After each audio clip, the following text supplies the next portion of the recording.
Good morning.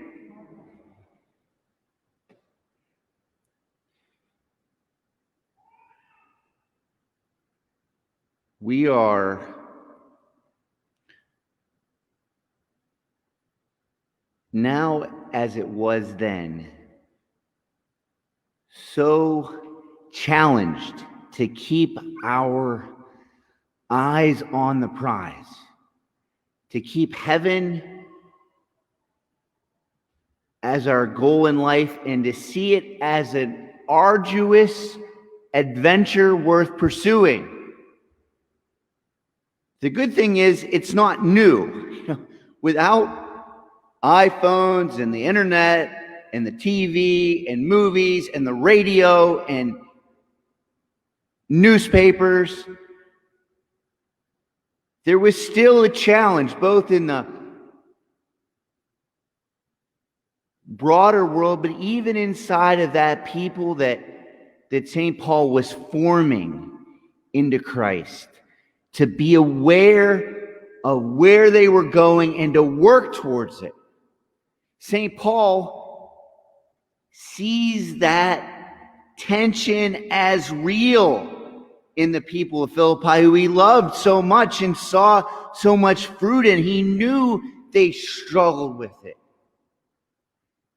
They had tasted some degree of the freedom of following Jesus, but he wanted to emphasize how good it was and how free it made him, how willing he was to eschew all that he received as a citizen of Rome, as an extraordinarily effective follower of the Jewish law. He eschewed it all because he had met Jesus, and he wanted them to have that same attitude. But we struggle. He saw they struggled, and he puts out there this great statement about those who aren't following Christ. That their God is their belly and their glory is in their shame. And I as someone who eats too much personally and who thinks too much about food, I know the struggle of allowing not my body to dictate my actions, but my awareness of where my citizenship is. And I think we're blessed as Catholic Christians with the gift of Fridays, where we're asked to not eat meat or do something else in place of it. But really, it's a day remembering the cross of Christ, that we should be living a little more sacrifice. It's funny, and I've said something along these lines at different times, but you don't think about eating meat until you can't. I want pepperoni on my pizza, especially when it's not in Lent, because it's I could kind of trade it for I don't know, being nice to Father Joe. But is it really worth it?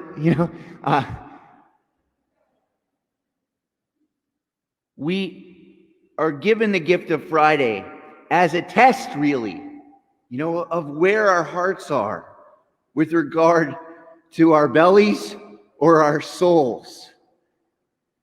And we may discover regularly that we're failing, and it's an invitation to deeper sacrifice. To a begging the Lord for more capacity to live our heavenly citizenship and not all those things that pull us away from it. Jesus in this gospel sees that it's easier to deal with what's right in front of us. This guy's confronted with the fact that he lost his job. He does whatever he can to make some friends.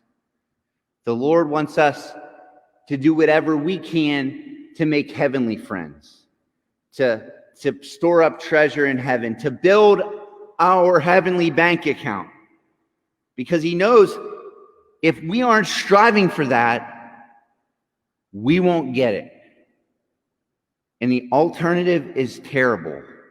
So let's beg for the grace today to live in an awareness that our citizenship is in heaven, that we have been saved, that place has in store for us glories beyond our imagination, that sacrifice at the cross is the path to that goal, but it is a goal worth the cross.